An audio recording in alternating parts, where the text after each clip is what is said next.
بسم اللہ الرحمن الرحیم۔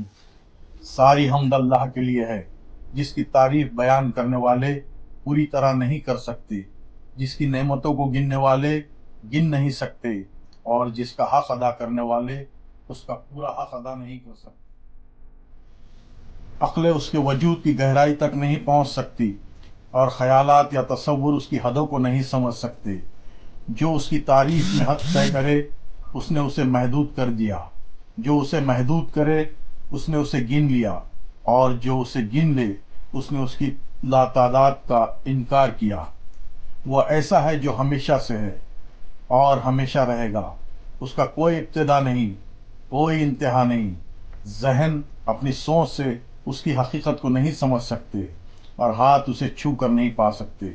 اس کی صفات اس کی سچی حقیقت کو بیان نہیں کر سکتی، اور وقت اس پر کوئی اثر نہیں ڈالتا۔ وہ سب سے پہلے تھا اس لیے اس کے لیے کوئی پہلے نہیں، اور وہ سب کے بعد بھی رہے گا اس لیے اس کے لیے کوئی بعد میں نہیں۔ وہی خالق ہے لیکن اس لیے نہیں کہ مخلوقات سے اس کی قدرت بڑی۔ وہ رزاق ہے لیکن اس لیے نہیں کہ دینے سے اس پہ کچھ حاصل ہوا۔ ہر آنکھ اسے نہیں دیکھ سکتی، لیکن جو آنکھ ایمان کے نور سے دیکھتی ہے وہ اسے پہچان لیتی ہے۔ وہ واحد ہے لیکن گنتی میں نہیں، وہ ہمیشہ ہے لیکن آغاز کے ساتھ نہیں، وہ موجود ہے لیکن زمانہ کے ذریعے نہیں۔ جب اس کے خلق کو بنایا تب اس کے ساتھ کوئی چیز نہیں تھی۔ اس نے اپنی قدرت سے انہیں پیدا کیا اور اپنی حکومت سے انہیں قائم رکھا۔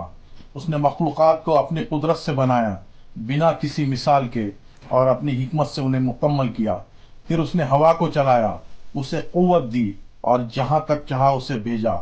پھر اس ہوا کے ذریعے پانی کی سطح کو اٹھایا اور اسے موجوں میں بدل دیا۔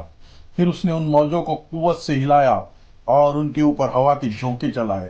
اس پانی کو اس نے آسمان کے نیچے اور زمین کے اوپر روک دیا۔